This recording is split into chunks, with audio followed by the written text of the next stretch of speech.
just want to say I will not be offended if you fidget silently. This is a lot to sit through.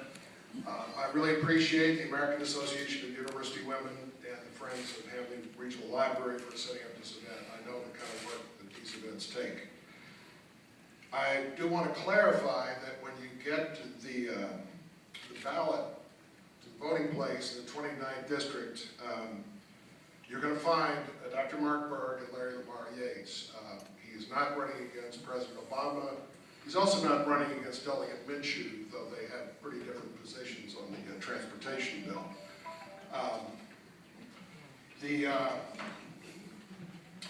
This is only the second candidate forum in the 29th district.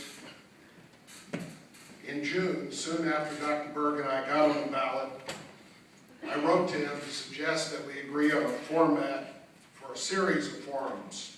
We work together on that so that we could express our ideas to the people in the 29th district and we could hear their ideas. Unfortunately, the several times I raised that idea, Dr. Berg never responded once.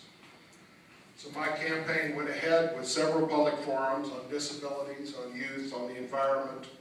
We'll conduct another at Handley's sister library at Bowman Library at 3 o'clock this afternoon, where we'll be discussing how do we keep our elected officials honest. I hope some of you will participate. Dr. Berg has also been invited to that. I'm not doing that now, I did that earlier, though I am repeating it.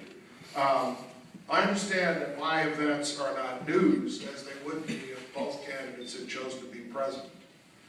My opponent's preference for a relatively invisible campaign has been unfortunate for the voters of the 29th district. Yes, he's knocked on doors, and I honor that. I've done that too. But we had other opportunities we could have used. Even so, my campaign is exciting more people every day. Because right now, people want an alternative to a shut-down style of government. As I understand it, those who brought us the shutdown and their allies, like my opponent, believe that you, the average American, the average Virginian, is lazy, greedy, and looking for a government program to sponge off of. You and I are supposedly ready at any moment to thoughtlessly give up our dignity and our rights to big government, unless someone like Senator Ted Cruz or my opponent protects us from ourselves.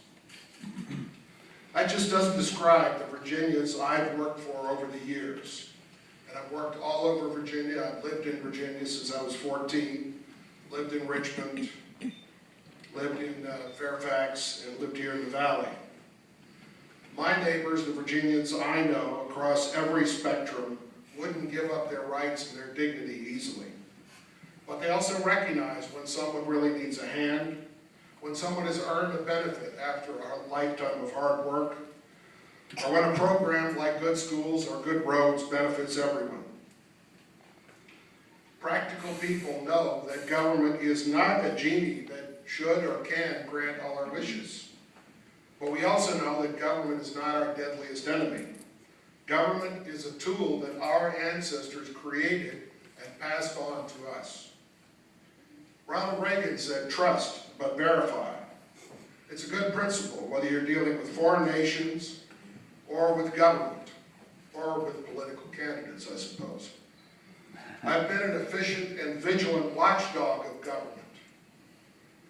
I've helped stop bad programs and expensive programs. When there are problems with government, and there are, and there will be, we have our precious tools from the Bill of Rights that were brought to us through the grassroots efforts of people who looked at the Constitution and said, that's good, but it's not enough. Our founders expected us to meet our responsibilities, just as they did. They expect us to debate. They expect us to form volunteer organizations and deal with problems that way, to talk at the family table, to vote, and to compromise, as Delegate Minshew eloquently spoke to, and to fix government, not shut it down in a huff when it dissatisfies us. If the Constitutional Convention had taken that approach, we wouldn't have a Constitution at all. I used to believe that a sincere speech, using my full intellectual and moral capabilities, would bring everyone around to my opinions. My opponent still seems to believe that. But people have their own opinions, and often they have very good reasons for those opinions. Whether in business, healthcare, or politics, compromise is a reality, and often compromise brings us to a better place than we started in with our own ideas. I've worked as an organizer. Yes, I use the O word, one of the words being used against me by people who don't know what the words mean and don't want to. They just hope that they can toss words from their politically correct list to slow the momentum of my independent campaign. The most important thing I learned from organizing is to set aside my ideas and to put myself in another person's place. My mother and grandmother were librarians, probably AEW members, but I'm sorry, I don't remember. Legal and vote members.